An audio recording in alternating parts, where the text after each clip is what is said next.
Vous souhaitez acheter ou vendre votre société? Attention, une simple erreur peut vous coûter des millions. Aujourd'hui, je vais vous présenter 5 points de vigilance que vous devez avoir à l'esprit.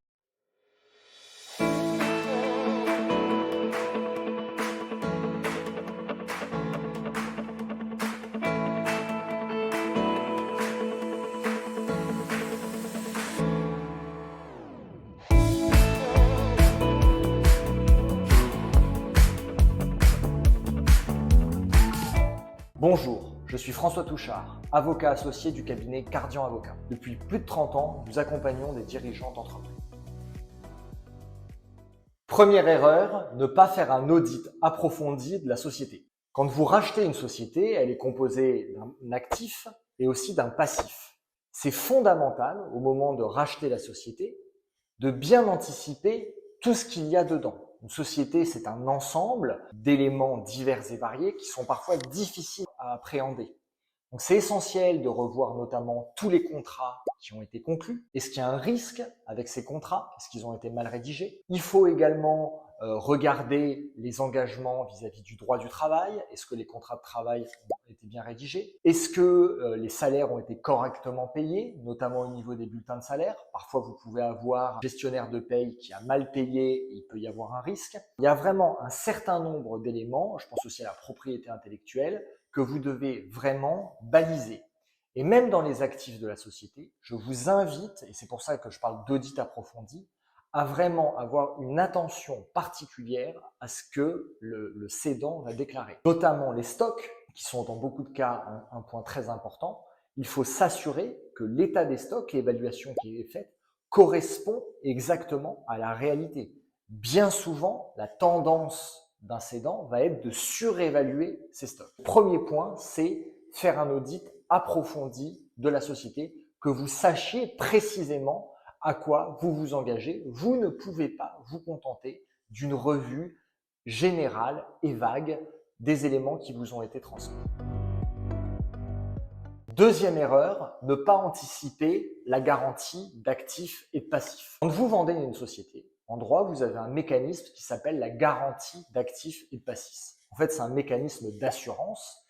Le vendeur vous garantit que ce qu'il vous a vendu et les déclarations qu'il a faites sont exactes. Et si jamais, après la vente, un élément nouveau apparaît, ça va avoir un impact sur le prix et généralement, le prix va être minoré. Je vous prends un exemple. Vous avez acheté une société 1 million d'euros et au moment où vous l'avez acheté, il n'y avait aucun litige. 6 mois après l'acquisition, vous avez un des principaux clients qui vous attaque pour un contrat qui a été conclu avant que vous achetiez la société et qui vous réclame 100 000 euros.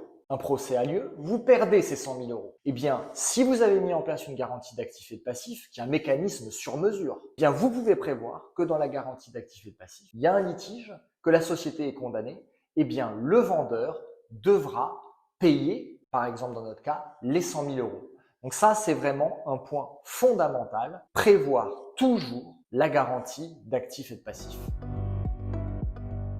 Troisième erreur, ne pas encadrer les modalités de départ du cédant. Plus la société que vous rachetez est petite, le plus souvent, la personnalité du cédant et ses fonctions dans la société sont importantes et sont déterminantes, notamment s'il a passé plus de 30 ans dans la société, comme c'est parfois souvent le cas dans des PME. Vous devez absolument encadrer la façon d'abord dont il va vous accompagner, présentation de la clientèle, présentation aussi des process de la société, et après, les modalités de son départ, les modalités aussi de sa rémunération, et surtout, vous devez toujours inclure une clause de non-concurrence où le cédant s'engage à ne pas démarrer une activité directement concurrente à la vôtre, puisque vous venez de racheter son entreprise, il ne doit pas créer une société concurrente.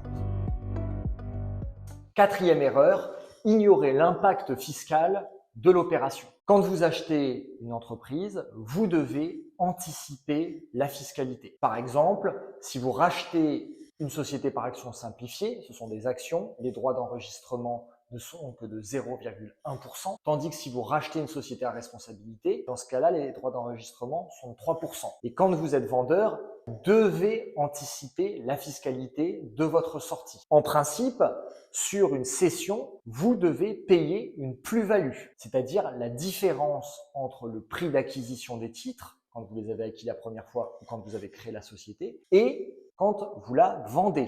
Donc, si vous avez racheté une entreprise 100 000 € et que vous la vendez 1 million d'euros, en théorie, vous avez fait une plus-value de 900 000 €. Vous devez payer 30% d'impôt sur ces 900 000 €. Il existe des mécanismes, notamment le mécanisme du report d'imposition, je referai une vidéo sur ce point-ci, qui vous permet de ne pas payer cette plus-value, sous certaines conditions, mais vous ne la payez pas. Donc ça, c'est vraiment essentiel d'optimiser fiscalement votre sortie. Cinquième erreur, ne pas être accompagné par un avocat. Alors vous allez dire que je prêche pour ma paroisse, néanmoins j'insiste, quand vous achetez une entreprise ou vous la cédez, il y a des enjeux qui sont financiers, qui sont extrêmement importants. Généralement pour le vendeur, ce sont des années entières de travail à développer sa société. Inversement pour l'acquéreur, c'est un projet qui va s'inscrire sur la durée. Vous avez tort de ne pas avoir à vos côtés un professionnel qui a l'habitude de ce type d'opération et qui va baliser le chemin et qui va vous protéger. Aujourd'hui, régulièrement, nous avons des clients qui nous contactent, qui ont le plus souvent acheté, puisqu'en fait le risque principal c'est quand même à l'achat de la société, qui ont acheté des sociétés qui n'ont pas été accompagnées et qui se retrouvent avec des contrats qui ont été mal rédigés. Ils se rendent compte que généralement ce qu'ils ont acheté ne correspond pas à la réalité parce que l'audit a été mal réalisé et comme le contrat d'acquisition a été mal rédigé, ils n'ont quasiment aucun moyen de recours. Ils existent, mais comme ils n'ont pas été prévus à l'acte, c'est extrêmement compliqué.